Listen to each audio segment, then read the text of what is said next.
reason you want to always rinse this sort of stuff off granular ferric oxide or you know, your activated carbons is because there's a pretty big argument still for a lot of people that the particulate fines that come off these and stain your water black or brown or whatever, or just get into the water column. A lot of people still believe that that can cause HLLE, which is head and lateral line erosion, and you'll get that a lot in typically you'll get it more in fish that cost a lot more money, so tangs, angels and stuff like that just typically succumb to it a lot more. I was scared for a while that my purple tang had got it, but I fought it off and I've done what I think you're meant to do. I think it's more leaning towards their dietary needs. I'll do a video on HLLE at some point.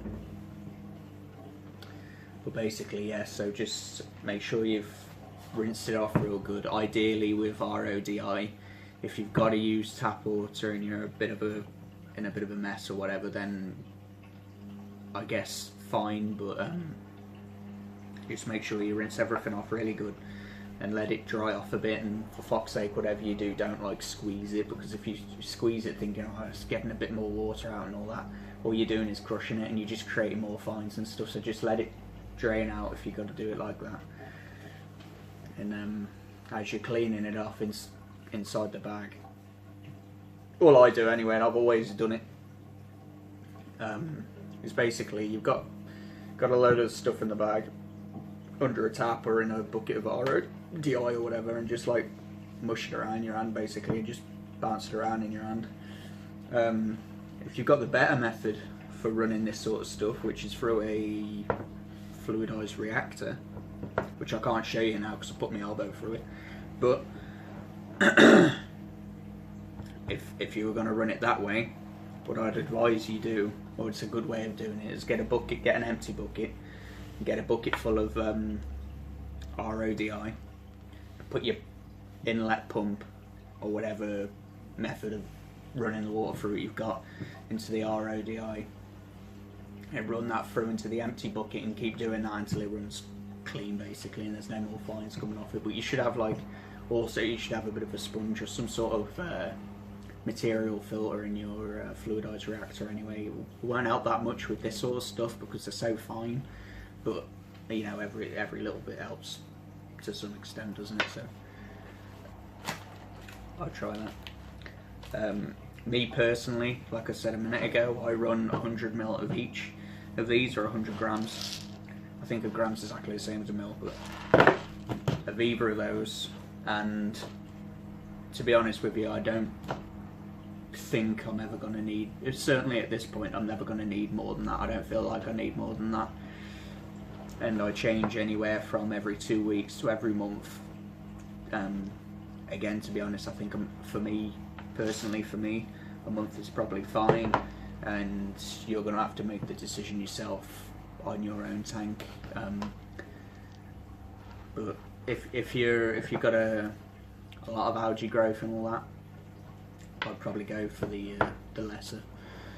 You do it every 2 weeks, don't leave it so long, and then as it starts to deplete and all the rest of it, you've not got so much algae in there, you could probably go to 2 months and X, Y and Z. Carbon, again, there's a bit of a deal with, like, some people think that it only runs to its full benefits for like 3 days. Some people say you don't have to change it for months, so I just change it when I change my phosphate. It's not like overly expensive, I just change it when I change my phosphate remover, but that's really up to you as well. Not all brands do this, but Aquaforest, it actually, whether it does or not, I don't know, I can't say, but it does say on here that it removes silicates as well as phosphate, but yeah, maybe they do, maybe they don't. Carbon, you want to use carbon for predominantly take out heavy metals of your water.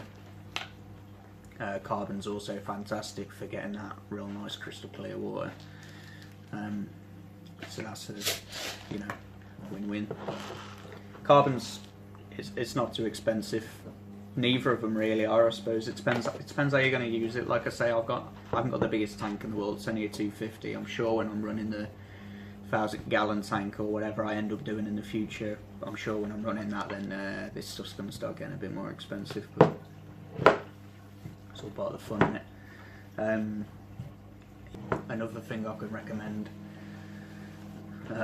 or strongly advise, is that any of this sort of stuff, or any of, literally you could use this ideology on everything, like your carbons, phosphates, if you get into carbon dosing, which I'll talk about in a minute, or any kind of additives, even food, even feeding.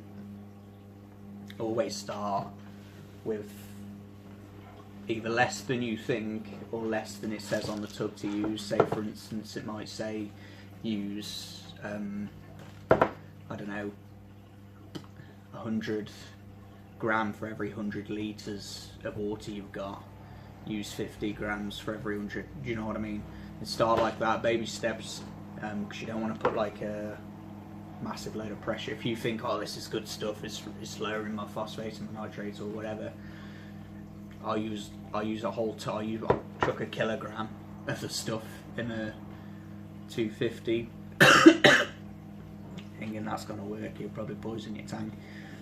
Or I don't know, chances are if you use excessive amounts of something thinking you're going to get a good result out of it, chances are you'll probably actually get a really bad result, the worst result you can imagine. In fact, it'll probably crash your tank. So baby steps with everything you do in this hobby. It's not an overnight hobby. Everything's very slow moving, but if you do it that way and gradually build up to your peak where you like I just said, for instance, I feel like I only need 100 gram of this sort of stuff a month.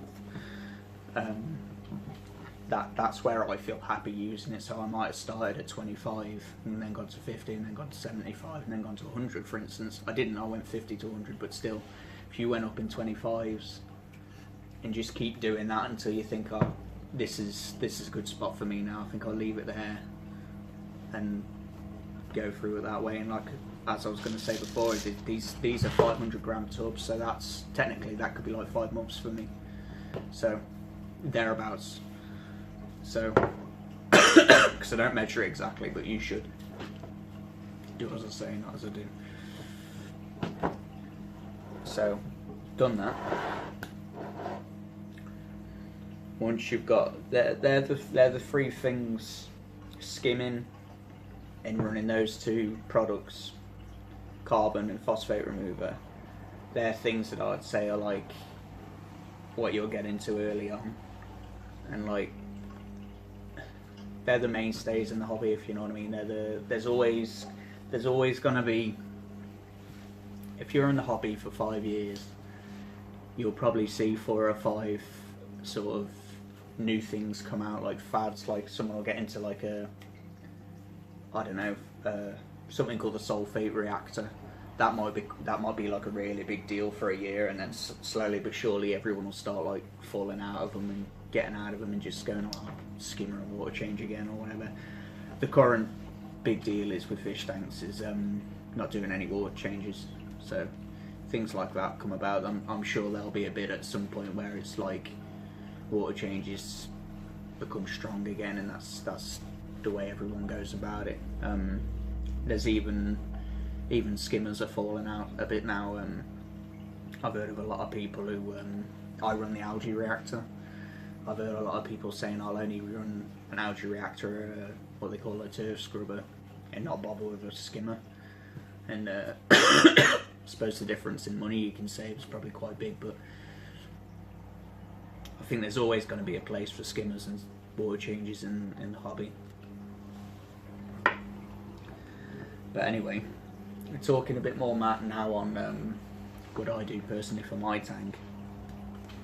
And I still do see this tank as it being in its almost like in its not in its infancy, but it's still adolescent, if you know what I mean. It's not a mature system. I'm definitely not at the point where I'm like spending £70 on a single frag of whatever or anything like that. That's not something I do just yet, but down the line I wouldn't put it past me, but not until I've got that level of confidence in my system.